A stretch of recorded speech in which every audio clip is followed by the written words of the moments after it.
राधे राधे, जय श्री कृष्णा। आप सभी भक्तों को मेरा नमस्कार। चलिए आज हम सुनते हैं ये महाफल देने वाली पुरुषोत्तम मास की परमा एकादशी की व्रत कथा। तो सुनिए, भगवान विष्णु को याद कर, उनका स्मरण कर आप सभी भक्त उनके श्री चरणों में प्रणाम कर इसको सच्चे हृदय से सुनिए। अधिक मास की कृष्ण पक्ष की एकादशी का नाम परमा एकादशी है।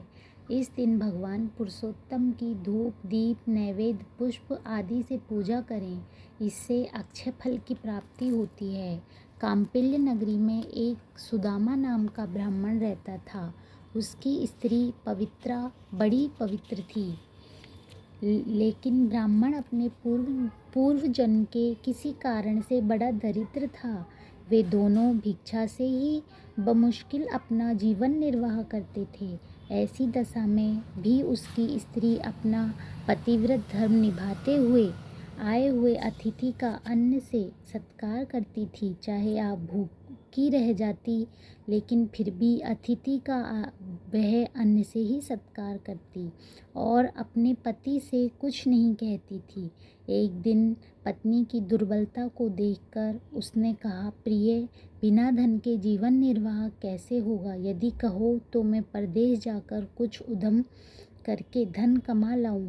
पवित्रा बोली, हे स्वामी, पति की आज्ञा पालन करना ही पत्नी का कर्तव्य है। आपकी आज्ञा से मैं कहती हूँ कि शास्त्रों के अनुसार जो मनुष्य पूर्व जन्म में दान आदि करता है, वही दूसरे जन्म में पृथ्वी पर प्राप्त करता है। बिना पूर्व संस्कारों के कुछ नहीं मिलता। मेरी समझ में आप यहीं रहकर उद्यम करें।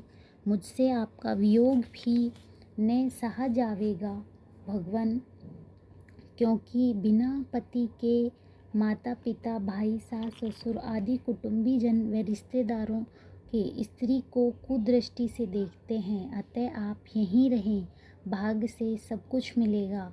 पत्नी की बात सुनकर वह वहीं रहने लगा।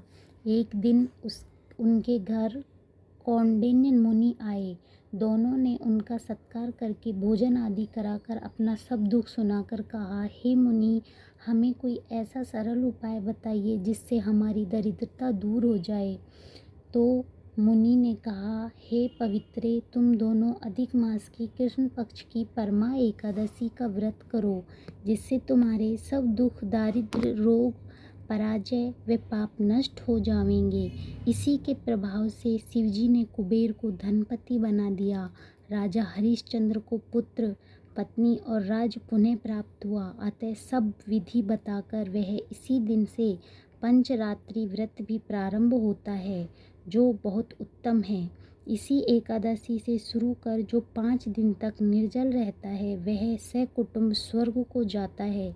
जो संध्या के समय एक बार भोजन करते हैं और 5 दिन स्नान करने के बाद ब्राह्मण को भोजन कराते हैं, उन्हें संसार को भोजन कराने का फल मिलता है। और जल कुंभ दान करने से ब्राह्मण के दान का फल प्राप्त होता है।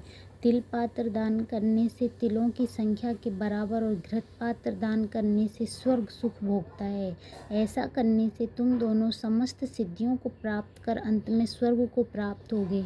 मुनि के बताए अनुसार वे दोनों विधि पूर्वक व्रत करके सब सुख भोगकर अंत में स्वर्ग को गए।